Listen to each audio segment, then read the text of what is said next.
అన్నిటి విషయంలోనూ సమదృష్టి సాధించాలని తలిచేవారు. లాభం వచ్చినప్పుడు పొంగిపోడు, నష్టం వచ్చినప్పుడు కుంగిపోడు. ఈ లోకంలోకి వచ్చేటప్పుడు మనిషి డబ్బు లేకుండానే వస్తాడని, పోయేటప్పుడు ఒక్క రూపాయి కూడా పట్టుకపోడని అతనికి తెలిసి ఉంటుంది. దాంపత్య జీవితంలోని తొలినాళ్లలో మా అమ్మ, నాన్నగారు కాశీలో ఉండే లాహిరి మహాశయులనే మహాగురువులకి శిష్యులయ్యారు. సహజంగా నాన్నగారికి ఉండే తాపస ప్రవృత్తి ఈ సాంగత్యం వల్ల మరింత బలపడింది. అమ్మ ఒకసారి పెద్దక్క రమకి ఒక గొప్ప విషయం చెప్పింది. మీ నాన్నగారు నేను భార్యాభర్తలుగా కలిసేది ఏడాదికి ఒక్కసారి మాత్రమే, అది పిల్లల కోసమని. నాన్నగారు లాహిరి మహాశయుల్ని మొట్టమొదట కలుసుకున్నది అవినాశబాబు అని రైల్వే ఉద్యోగి ద్వారా. బెంగాల్ నాగ్పూర్ రైల్వేలోని ఒక బ్రాంచి లైన్లో అవినాష్ బాబు పనిచేస్తూ ఉండేవారు. గోరఖ్పూర్లో ఉండే రోజుల్లో ఆ అవినాష్ బాబు అనేక మంది భారతీయ మునుల కథల్ని మనస్సుకు హత్తుకునేటట్టుగా నా చిట్టి చెవుల్లో నూరిపోస్తూ ఉండేవాడు. కథ చెబుతూ చిట్ట చివరికి తమ గురువుగారి మహత్తుకు తప్పకుండా జోహార్లు అర్పిస్తూ ఉండేవాడు. మీ నాన్నగారు ఎటువంటి విచిత్ర పరిస్థితుల్లో లాహిరి మహాశయులకు శిష్యులయ్యారో ఎప్పుడైనా విన్నావా? అది వేసవికాలం. మందంగా ఉండే మధ్యాహ్నం పూట అవినాష్ బాబు నేను మా ఇంటి ఆవరణలో కూర్చొని ఉన్నాం. అప్పుడీ చిక్కు ప్రశ్న వేశారాయన. ఏం చెప్తారో వినాలన్న ఆశతో చిరునవ్వు నవ్వుతూ తెలియదన్నట్లుగా తల తిప్పాను. నువ్వింకా కొన్నేళ్లకి పుడతావనగా నేను కాశీకి వెళ్ళి మా గురువుగారి దర్శనం చేసుకోరావడానికి ఓ వారం రోజులు సెలవిమ్మని నాపై ఆఫీసు గారిని, అంటే మీ నాన్నగారిని అడిగాను. దానికి నన్ను వేలాకోలం చేశారాయన. మతంలో పడి పిచ్చివాడివవుతున్నావా ఏమిటి అని అడిగారు. నువ్వు కనుక పైకి రాదలుచుకుంటే ఆఫీసు పని మీదే దృష్టి పెట్టుకో అంటూ హితవు చెప్పారు. ఆ రోజు నేను విచారంగా ఇంటి మొహం పట్టి చెట్లు గుబురులుగా ఉన్న దారిలో నడిచిపోతూ ఉంటే పల్లకిలో వస్తూ మీ నాన్నగారు కనిపించారు.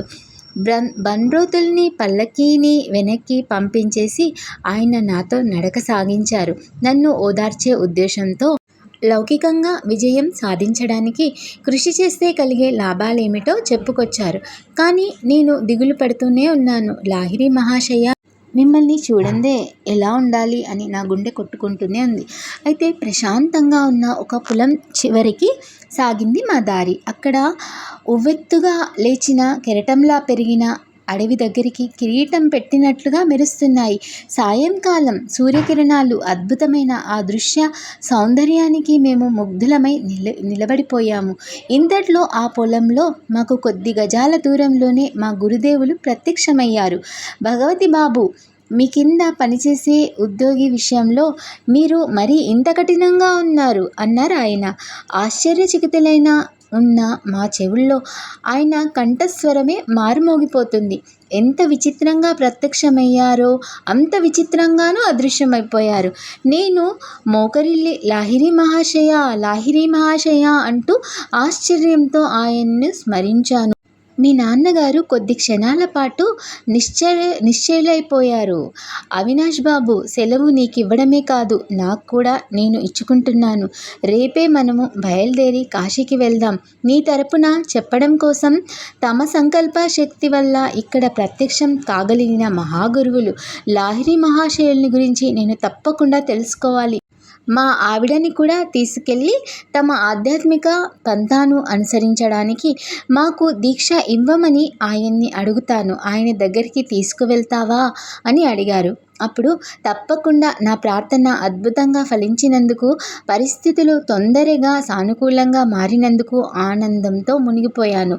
మర్నాడు సాయంకాలం మీ అమ్మగారు, నాన్నగారు, నేను కాశీకి వెళ్ళడానికి బండి ఎక్కాము. ఆ మర్నాడు అక్కడికి చేరగానే కొంత దూరం గుర్రబండి మీద వెళ్ళి తర్వాత సన్నటి సందుల గుండా నడిచి ఏకాంతంగా ఉన్న ఇంటిని చేరుకున్నాం. గురువుగారు కూర్చొనే చిన్న గదిలోకి ప్రవేశించాం. అలవాటుగా ఆయన పద్మాసనంలో స్థిరంగా కూర్చొని ఉన్నారు. వారి ముందు ప్రణమిల్లాం. గుచ్చి చూస్తే తమ కళ్ళని మిల్లమిల్లాడుతూ ఉన్నాయి. మీ నాన్నగారి మీద చూపు నిలిపారు. భగవతి బాబు, మీ కింద పనిచేసే ఉద్యోగి విషయంలో మీరు మరీ కఠినంగా ఉన్నారు. 2 రోజుల కిందట గడ్డ బీధిలో ప్రత్యక్షమైనప్పుడు అన్న మాటలే ఇప్పుడు కూడా ఆయన అన్నారు. ఆ తర్వాత అవినాష్ బాబు నా దగ్గరికి రావడానికి మీరు అనుమతించినందుకు, అతనితో పాటు మీరు, మీ భార్య కూడా వచ్చినందుకు చాలా సంతోషం అని కూడా అన్నారు. మీ తల్లిదండ్రులకు ఆయన క్రియాయోగం అనే ఆధ్యాత్మిక సాధనను ఉపదేశించి, మహాయోగుల కంటే అద్భుత శక్తుల గురించి అధ్యాయం అలౌకిక ఘటనల నియమంలో వివరించడం జరిగింది. లాహిరి మహాశయులు బోధించిన యోగ ప్రక్రియ దీంతో ఇంద్రియాలు రేపే కల్లోలం శాంతించి ఆనందపరిచారు. చిరస్మరణీయమైన ఆ దివ్య దర్శనపు రోజు నుండి సహా శిష్యులైన మీ నాన్నగారు, నేను ఆప్తమిత్రుల్లా ఉంటున్నాం. నీ పుట్టుక విషయంలో లాహిరి మహాశయులు గాఢమైన ఆసక్తి చూపించారు. నీ జీవితం ఆయనతో తప్పకుండా ముడిపడి ఉండాలి. మహాగురువులు ఆశీస్సు ఎప్పుడూ వృధా కాదు. నేను ఈ ప్రపంచంలో అడుగుపెట్టిన కొద్ది కాలానికి లాహిరి మహాశయులు తనువు చాలించారు. ఆయన ఫోటో ఒకటి అందంగా అలంకరించిన చట్రంలో మా ఇంట్లో ఉండేది. అయితే ఆఫీసు వాళ్ళు చేసే బదిలీల వల్ల మా నాన్నగారు తిరిగిన ఊళ్ళలో ఆయన ఫోటో మా పూజా మందిరానికి వన్నె తెస్తూ ఉండేది. అమ్మ, నేను అనేక రోజులు పొద్దుట సాయంత్రము తాత్కాలికంగా ఏర్పాటు చేసుకున్న మందిరం దగ్గర ధ్యానం చేసుకుంటూ కూర్చునేవాళ్ళం. సుగంధం గల చందనంలో ముంచిన పూలతో పూజ చేస్తూ ఉండేవాళ్ళం. సాంబ్రాణి, గుగ్గిలం, ధూపాలు వేసేవాళ్ళం. లాహిరి మహాశయుల్లో సంపూర్ణంగా వ్యక్తమైన దైవత్యానికి సమైక్య భక్తి ప్రపత్తులతో మేము ఆరాధించేవాళ్ళం.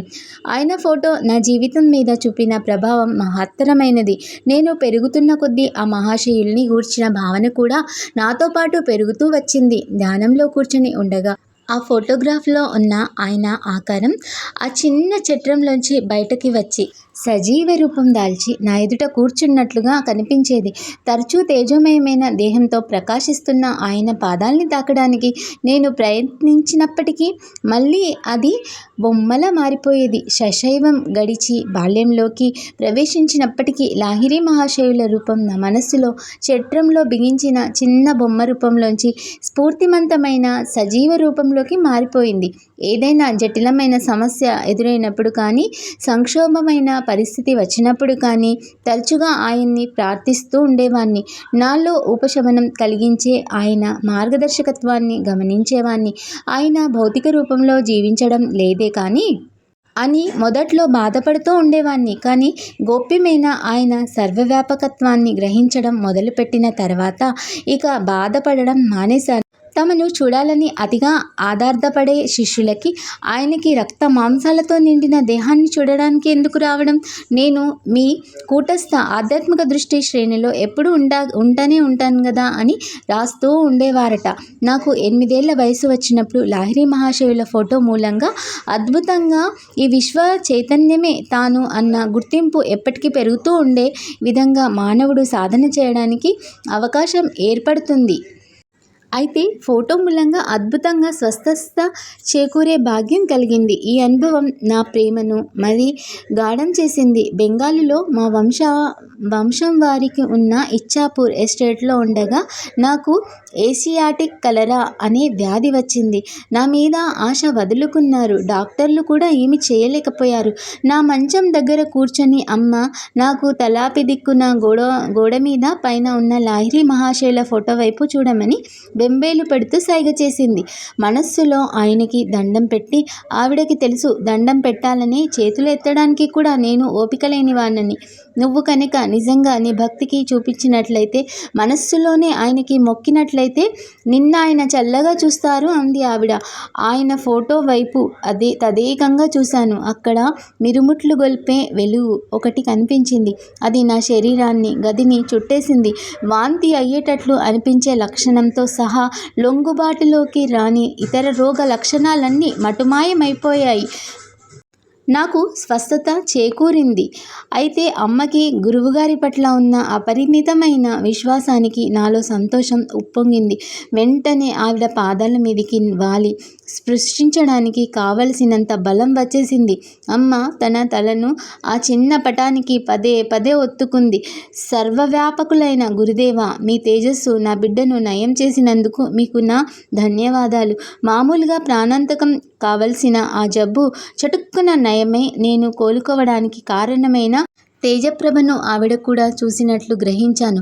నాకున్న అమూల్య వస్తు సామాగ్రిలో అన్నింటికంటే విలువైనది ఆ పటమే. లాహిరి మహాశయులు స్వయంగా ఇచ్చిన ఈ ఫోటో పవిత్రమైన స్పందనల్ని ప్రవర్తిస్తుంది.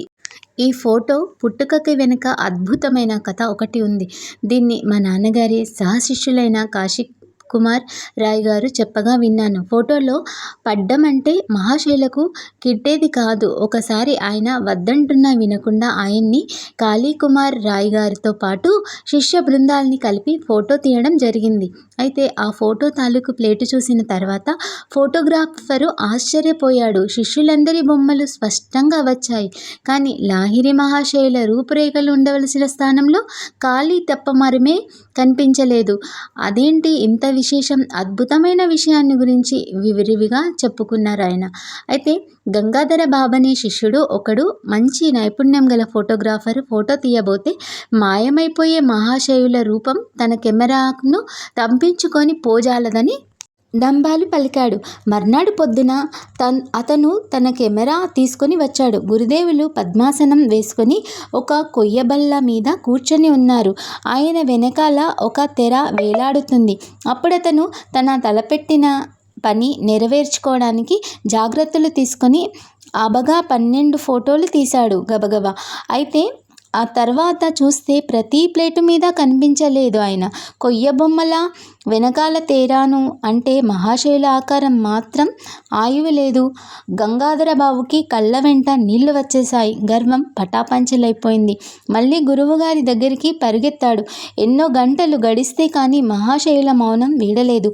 తర్వాత భావగర్భితంగా ఈ వ్యాఖ్య చేశాడు: నేను ఆత్మస్వరూపిణ్ణి, సర్వవ్యాప్తమైన అఘోరచర శక్తిని. నా కెమెరాలో ఫోటో తీయగలుగుతాను అనుకున్నాను. ఫోటో తీయగలదా? తీయలేదని తెలుసుకున్నానండి.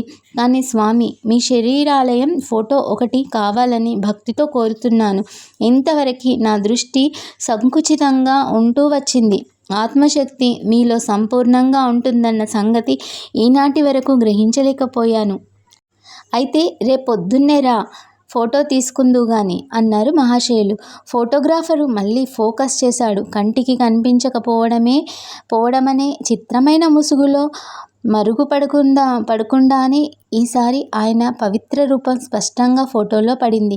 ఆ మహాయోగి మరొక ఫోటో ఎప్పుడు తీయించుకోలేదు. ఆయన ఇంకో ఫోటో ఏదీ నేను చూడలేదు.